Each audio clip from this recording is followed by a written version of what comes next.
নমস্কার সবাইকে। অনেকদিন পর আমি একটি ভিডিও নিয়ে চলে এসেছি। প্রচণ্ড গরম পড়েছে, তো আমরা এই গরমে সবাই কম বেশি কষ্ট পাচ্ছি। এই কষ্ট থেকে যাতে ক্ষণিকের জন্য আমরা আরাম পাই, তার জন্য আমি এই ভিডিওটি নিয়ে চলে এসেছি। তো রেসিপিটি বা শরবতটিকে বানানোর জন্য আমাদের সামান্য কিছু উপকরণ লাগবে। আপনি দেখতেই পাচ্ছেন, মিক্সিং জারে সবার প্রথমে একটু আম, টক দই, সাদা লবণ, বিট লবণ, গোলমরিচ আর পরিমাণ মতন চিনি দিয়ে আমরা একটা স্মুথ পেস্ট বানিয়ে নেব। এরপর গ্লাসের গায়ে আমরা একটু বিট লবণ আর ভাজা মশলা লাগিয়ে নিয়ে, এখন তো গরম পড়েছে, সবার বাড়িতে আইস কিউব আছে, ঠান্ডা ঠান্ডা খাওয়ার জন্য আইস কিউব দিয়ে যে পাল্পটা আমরা করে রেখেছি সেটা দিয়ে দেব।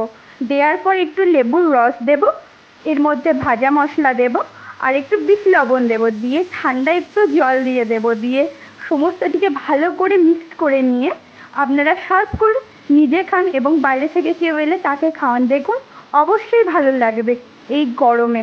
তো ভিডিওটি দেখানোর জন্য এতদিন সবাইকে ধন্যবাদ। আর খেয়ে যদি ভালো লাগে না, আমাকে কমেন্টে জানাতে ভুলবেন না, আর আমার চ্যানেলটিকে সাবস্ক্রাইব করতে ভুলবেন না। বাই। পরের ভিডিও দেখা হচ্ছে আপনাদের সাথে আবার।